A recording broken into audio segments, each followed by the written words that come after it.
خسته‌ای غمزده‌ای مثل منی میفهمم.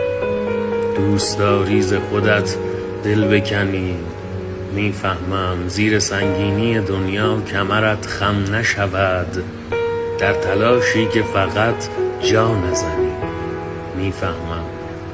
نکند کودکت آزرده شود از بغضت، ناگزیری که بخندی تو فقط میفهمم. آنقدر رهگذران زخم زبانت زدند که فقط در پی تنها شدنی میفهمم. ظاهراً طاقت هر حادثه ای را داری، از درونت هم اگر میشکنی میفهمم. صحبت از هر چه کنی بر ضررت خواهد بود. حرف داری و نباید بزنی.